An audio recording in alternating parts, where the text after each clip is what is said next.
ये IPL है, यानी इंडियन पॉलिटिकल लड़ाई। और मैदान में बड़े महारथी से लेकर हर पार्टी के सियासी लीडर अपनी अपनी सियासी पारी खेल रहे हैं। हुक्मरान जमात और अपोजिशन दोनों के बीच 2024 से पहले ही सियासी मैदान में घमासान तेज होता जा रहा है।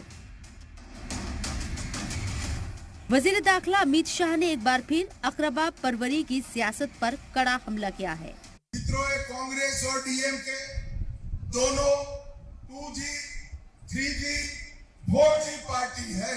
2G के भ्रष्टाचार की बात नहीं कर रहा। 2G मतलब 2 जनरेशन, 3G मतलब 3 जनरेशन और 4G मतलब 4 जनरेशन। देखिए, मारन परिवार 2G है, इसके 2 जनरेशन पॉलिटिक्स में आकर करप्शन कर रहे हैं। दूसरी तरफ दिल्ली के रामलीला मैदान में दिल्ली के CM अरविंद केजरीवाल ने बीजेपी और मरकजी सरकार पर हमला बोलते हुए अपने इरादे साफ कर दिए हैं। दरअसल मरकज के ऑर्डिनेंस के खिलाफ आम आदमी पार्टी ने रैली की और अरविंद केजरीवाल जमकर गरजे। देश के प्रधानमंत्री कहते हैं मैं सुप्रीम कोर्ट को नहीं मानता। 75 साल के भारत के इतिहास में पहली बार एक प्रधानमंत्री आया है जो कहता है मैं सुप्रीम कोर्ट को नहीं मानता। पूरे देश के लोग स्तब्ध हैं। पूरे देश के लोगों को यकीन नहीं हो रहा, इतना अहंकारी प्रधानमंत्री को इतना अहंकार। अरविंद केजरीवाल ने मनीष सिसोदिया और सत्येंद्र जैन को लेकर भी बीजेपी पर तंज कसा। उन्होंने मनीष सिसोदिया को उठा के जेल में डाल दिया। उनको लगा मनीष सिसोदिया को जेल में डालने से शिक्षा के काम रुक जाएंगे। उन्होंने सत्येंद्र जैन को उठा के जेल में डाल दिया। उनको लगा सत्येंद्र जैन को जेल में डालने से मोहल्ला क्लिनिक बंद हो जाएंगे, अस्पताल बंद हो जाएंगे। मैं प्रधानमंत्री जी को बोलना चाहता हूं, हमारे पास एक मनीष सिसोदिया नहीं है, हमारे पास 100 मनीष सिसोदिया हैं। अब बारी बीजेपी की थी। बीजेपी ने केजरीवाल को घेरते हुए पलटवार किया। जो घोटाले आपने किए हैं, उन घोटालों के बारे में कहीं ना कहीं तो बताते कि मैंने कोई घोटाला नहीं किया है, तो शायद अच्छा लगता कि आपको रामलीला मैदान में कुछ बोलने का हक और अधिकार है। बीजेपी लीडर मनोज तिवारी ने भी मोर्चा संभालते हुए आम आदमी पार्टी को घेरा। भ्रष्टाचार विरोधी बताने वाला अरविंद केजरीवाल आज अपने भ्रष्टाचार को छुपाने के लिए चीख और चिल्ला रहा था और छिछोरेपन की भाषा पे उतरा हुआ था।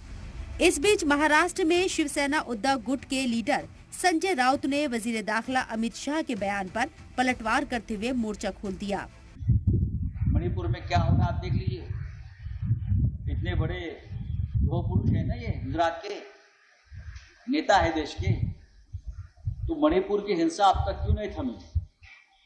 महाराष्ट्र के साथ और राज्यों में दंगे की स्थिति है, उसके लिए कौन जिम्मेदार है?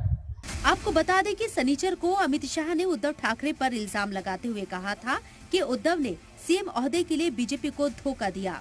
इस बीच राजस्थान कांग्रेस में भी अपनों के साथ ही प्रेशर पॉलिटिक्स जारी है।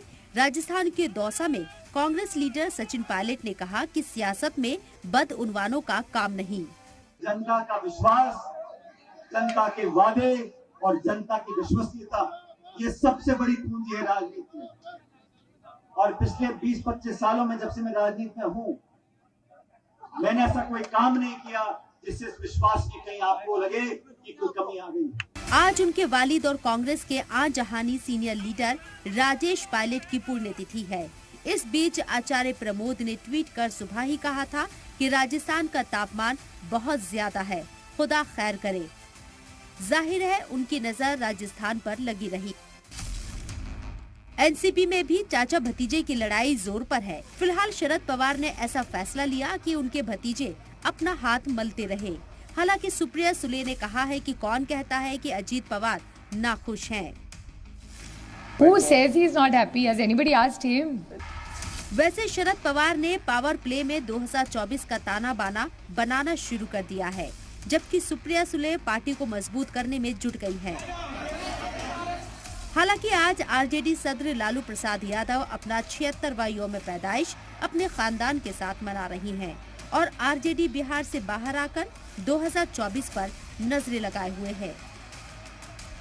ब्यूरो रिपोर्ट, जी मीडिया।